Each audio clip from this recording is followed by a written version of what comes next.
नमस्कार। आकाशवाणी चंडीगढ़ से प्रादेशिक समाचारों के साथ मैं रत्तिका। पहले इस बुलेटिन के मुख्य समाचार। हरियाणा में आज विश्व पृथ्वी दिवस पर विभिन्न कार्यक्रमों का आयोजन किया गया। वन मंत्री कंवरपाल ने कहा कि वन क्षेत्र को बढ़ाने के लिए शामलाट और पंचायती जमीनों पर बाग लगाए जाएंगे। हरियाणा के युवाओं को रोजगार परक शिक्षा प्रदान करने व कुशल बनाने के लिए गुरुग्राम में विश्व कौशल केंद्र की स्थापना की जाएगी। प्रधानमंत्री नरेंद्र मोदी परसों रविवार को आकाशवाणी से प्रसारित होने वाले कार्यक्रम मन की बात के माध्यम से लोगों के साथ अपने विचार साझा करेंगे। हरियाणा के खेल मंत्री संदीप सिंह ने घोषणा की है कि खिलाड़ियों को स्टेडियम या खेल परिसर में जाने के लिए किसी प्रकार की फीस का भुगतान नहीं करना पड़ेगा। और रोहतक पुलिस ने बिहार के 2 नशा तस्करों को गिरफ्तार कर उनसे 18 किलो 200 ग्राम गांजा बरामद किया। अब समाचार विस्तार से। हरियाणा में आज विश्व पृथ्वी दिवस पर विभिन्न जिलों में कई कार्यक्रमों का आयोजन किया गया। वन मंत्री कंवरपाल ने इस उपलक्ष्य में करनाल में हीरो मोटो कॉर्प द्वारा दी गई 500 मोटरसाइकिल को झंडी दिखाकर रवाना किया। इन मोटरसाइकिलों का इस्तेमाल वन संरक्षण और वनों की देखरेख के लिए किया जाएगा। उन्होंने कहा कि सामाजिक जिम्मेदारी के तहत हीरो मोटो कॉर्प द्वारा दी गई ये मोटरसाइकिल वन एवं वन्य जीव क्षेत्र के कर्मचारियों की क्षमता को बेहतर करेगी। इस अवसर पर वन मंत्री ने कहा कि पृथ्वी सदियों से हमारा पालन करती आ रही है, लेकिन मानव ने इसका बुरी तरह शोषण किया। उन्होंने कहा कि पृथ्वी को बचाने के लिए प्रकृति और वनों का संरक्षण करना होगा। श्री कंवरपाल ने कहा कि हरियाणा सरकार प्रदेश में वन क्षेत्र को बढ़ाने के लिए बागवानी विभाग के साथ मिलकर शामलाट और पंचायती जमीनों पर बाग लगाएगी। तैयार होने पर इन्हें पंचायतों को सौंप दिया जाएगा, जिससे पर्यावरण संरक्षण के साथ साथ पंचायत की आमदनी भी बढ़ेगी। उधर पंचकुला में शहीद सिपाही पृथ्वी सिंह राजकीय वरिष्ठ माध्यमिक विद्यालय रत्तेवाली में चंपक इको क्लब के सहयोग से विद्यालय के प्रांगण को साफ कर पौधारोपण किया गया। विद्यार्थियों को जीवन में प्रकृति के महत्व और इस वर्ष पृथ्वी दिवस के थीम हमारी धरती हमारा स्वास्थ्य के बारे में भी बताया गया। अंबाला जिले के विभिन्न स्कूलों में भी कई कार्यक्रम आयोजित किए गए। पर्यावरण बारे प्रतियोगिताएं भी करवाई गई। छात्रों ने पौधारोपण भी किया और उन्हें पर्यावरण संरक्षण की शपथ भी दिलाई गई। पलवल की एमवीएन विश्वविद्यालय में भी वृक्षारोपण कार्यक्रम का आयोजन किया गया। छात्रों के साथ कुलपति प्रोफेसर जेवी देसाई ने विश्वविद्यालय के परिसर में वृक्षारोपण किया।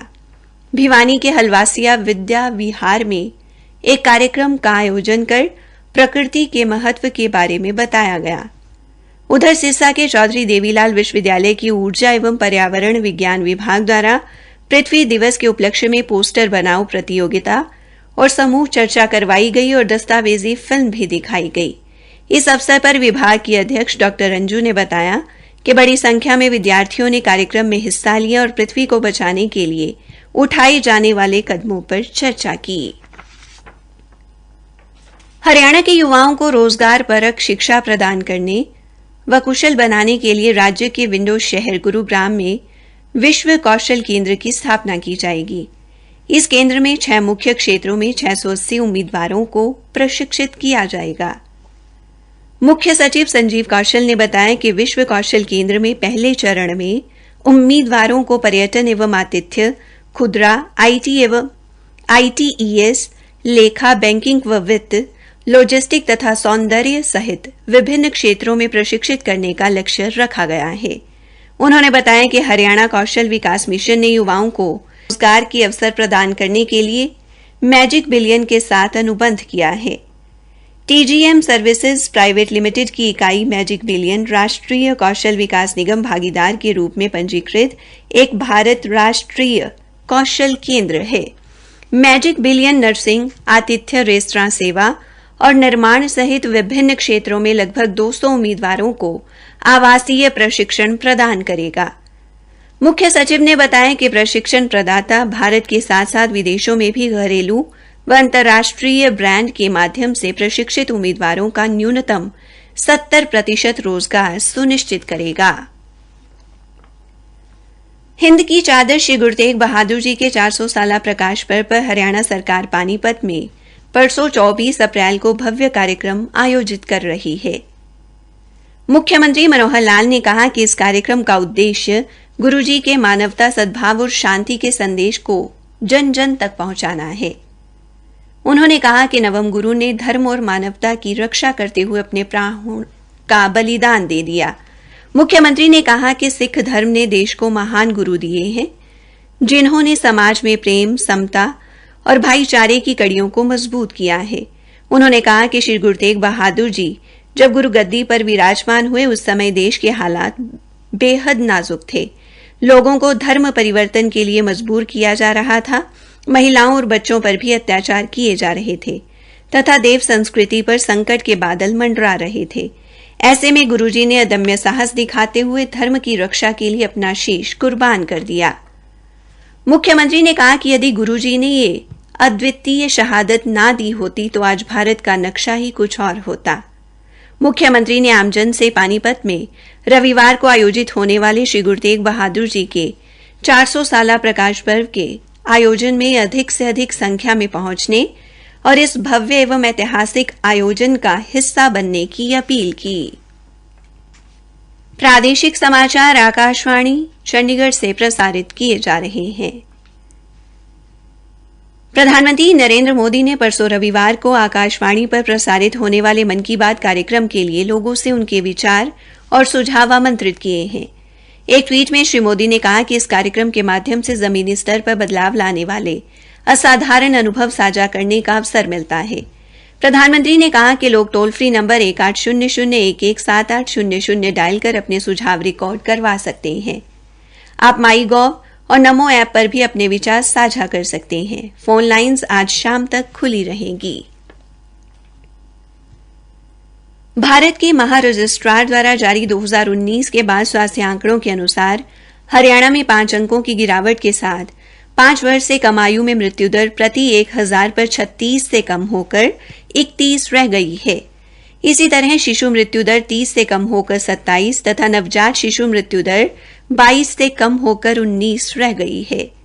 राष्ट्रीय स्वास्थ्य मिशन हरियाणा की बाल स्वास्थ्य उपनिदेशक डॉक्टर सिमी ने बताया कि टीकाकरण सुविधाओं में सुधार के साथ साथ बाल स्वास्थ्य संबंधी अन्य कार्यक्रमों जैसे गहन दस्त नियंत्रण पखवाड़ा, सामाजिक जागरूकता एवं निमोनिया को बेअसर करने के लिए किए गए प्रयासों की बदौलत ही ये सफलता हासिल हुई है।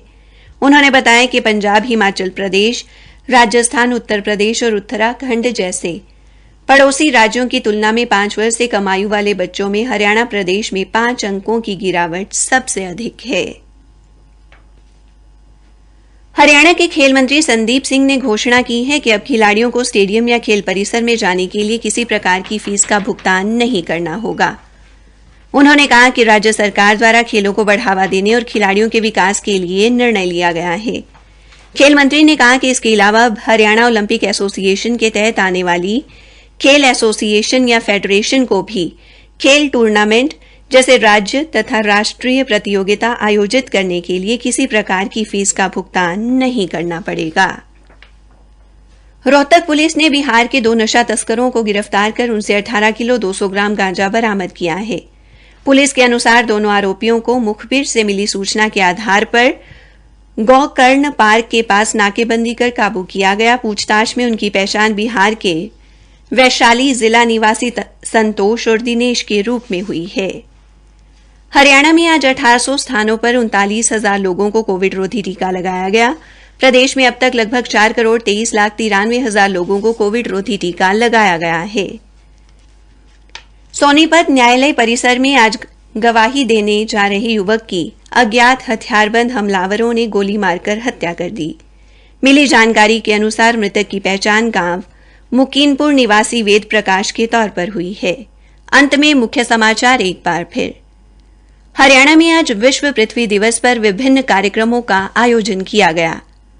प्रधानमंत्री नरेंद्र मोदी परसों रविवार को आकाशवाणी से प्रसारित होने वाले कार्यक्रम मन की बात के माध्यम से लोगों के साथ अपने विचार साझा करेंगे। इसी के साथ प्रादेशिक समाचार समाप्त हुए।